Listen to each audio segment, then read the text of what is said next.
Hi there, Gemini. Thank you for joining me for your monthly forecast for November. The month begins with the Sun located in the part of your horoscope that's to do with life's practicalities.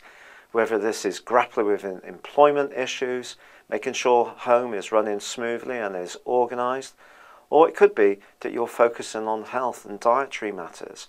But with Venus closely aligned to the Sun, it's your human relationships around these areas which is going to be important too. So whether that's with colleagues, people that you live with, or perhaps people that you're interacting with to learn more about keeping fit or about diet. But by the end of the week, on the 6th, there is a full moon that occurs in the most psychological part of your horoscope.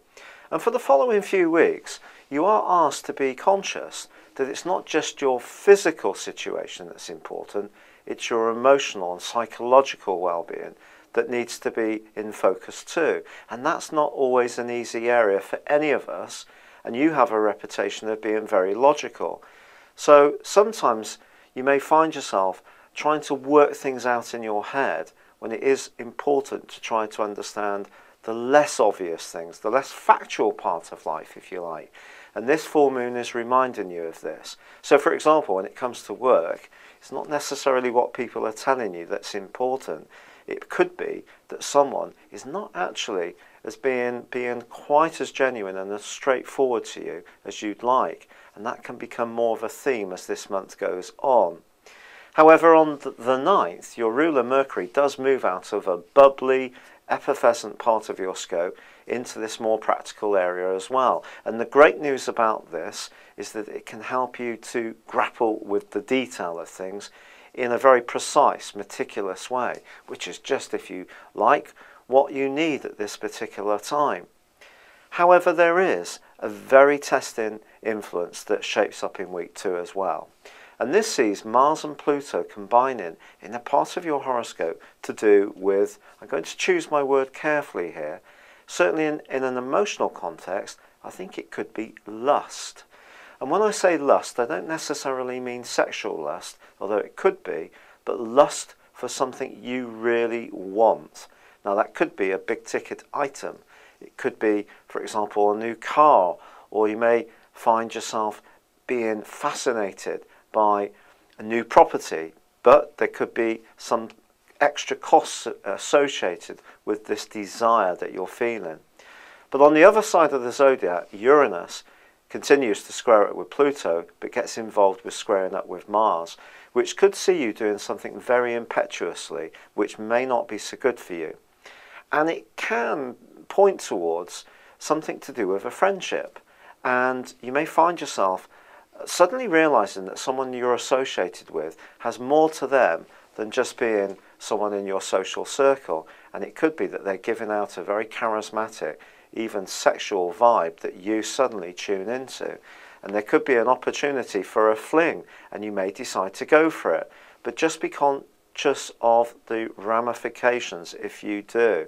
This is a very, very powerful combination, and it can see all of us do things that perhaps are outside our normal levels of behaviour and standards. However, by the middle of the month, Neptune does start to go forwards in your sector of employment and the way you link with the world at large. But perhaps most pleasingly, Venus moves into one of the most beautiful parts of your horoscope that it can occupy, and that is the 7th solar house, suggesting that even if there have been strains, reaching out and trying to create a greater sense of cooperation and collaboration is certainly going to be a good thing between then and the end of the month. And also on the 22nd, there's a wonderful new moon, and the Sun moves into Sagittarius as well. And this is going to flag up once more your ability to connect with people successfully. But unfortunately, in week 3 and week 4, both Venus and the Sun respectively angle up in a tight right angle with Neptune.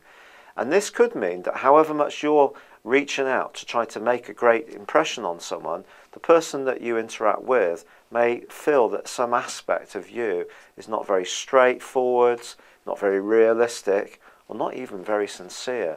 So it's going to be important not to try too hard, but at the same time, you need to walk your talk. Just making bland statements will just create a sense that you are perhaps just saying what people or what you think people want to hear. You need to avoid this very, very much. However, from the 23rd to the 27th, you can get some information which really helps you to be much more informed about your situation in general, and your ability to drill down to the detail can be awesome. But at the same time, it's not a good set of days to push yourself too hard in terms of your energy. And then Mercury, your ruler, also moves into your opposite sign. And I do feel, even if there have been misunderstandings at times, especially with Neptune's role, Mercury can help to fight back. But it too, just at the very end of this month, is going to be squaring up with Neptune. And Neptune is about dreams, and it can be a wonderful influence. But it's just encouraging you, particularly around your relationships, or particularly around professional relationships, as this month winds to a close, that you do explain yourself in a very clear, concise and meaningful way that other people can feel confident that you are sincere about. It's been a real pleasure being with you. Thank you for joining me. Good luck and goodbye for now.